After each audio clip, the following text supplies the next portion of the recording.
നിങ്ങളുടെ ഇഷ്ട പരമ്പരകൾ എക്സ്ക്ലൂസീവായി സൺ നെക്സ്റ്റ് ആപ്പിലൂടെ തികച്ചും ഫ്രീ ആയി ഇപ്പോഴേ ആപ്പ് ഡൗൺലോഡ് ചെയ്യൂ.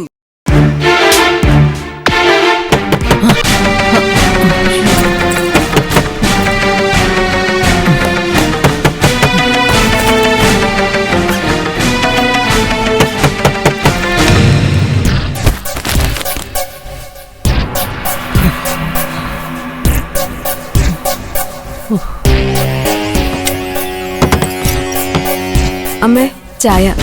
ഞാൻ നിന്നോട് ചായ ചോദിച്ചോ? ചോദിക്കുന്ന എന്തിനാ? അമ്മ ക്ഷീണിച്ചു വന്നാ കണ്ടറിഞ്ഞ് ചായ ഉണ്ടാക്കി തരേണ്ട കടമ എനിക്കില്ലേ? ഞാൻ ക്ഷീണിച്ചൊന്നും വന്നതല്ല. അത്ര വേഗം എന്നെ ക്ഷീണിപ്പിക്കാൻ ആർക്കും പറ്റിയല്ല. എന്തായാലും കൊണ്ടുവന്നല്ലേ, ഇതാ.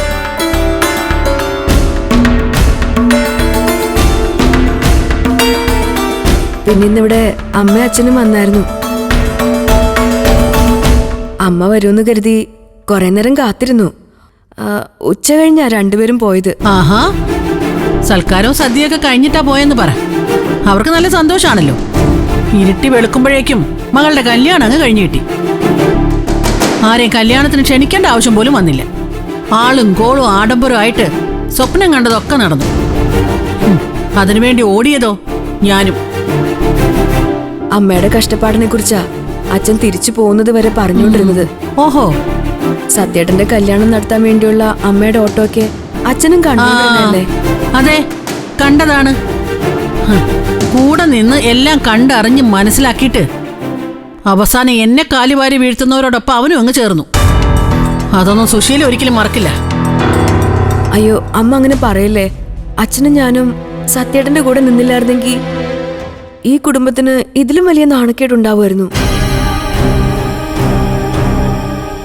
ഇന്ദുവിനെ ആ ഡോക്ടർ രാഹുൽ കല്യാണം കഴിക്കുകയും സത്യേട്ടന്റെ കല്യാണം മുടങ്ങുകയും ചെയ്താലുള്ള അവസ്ഥ അമ്മയൊന്ന് ആലോചിച്ച് നോക്കിയേ.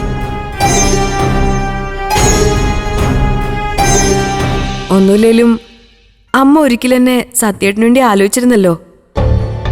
അപ്പൊ പിന്നെ അമ്മയ്ക്ക് എന്നെ മരുമകളായിട്ട് അംഗീകരിക്കാനും പറ്റും. അയ്യോടി, ഒരുപാടങ്ങ് കൊഞ്ചല്ലേ. ദാ കൊണ്ടുപോ. നിന്നേ, ഇവിടെ എന്നെ അന്വേഷിച്ച് വേറെ ആരെങ്കിലും വന്നായിരുന്നോ? ഇല്ലമ്മേ, എന്റെ അച്ഛനും അമ്മ അല്ലാതെ വേറെ ആരും വന്നിരുന്നില്ല. ആ ശരി ശരി, പൊക്കോ.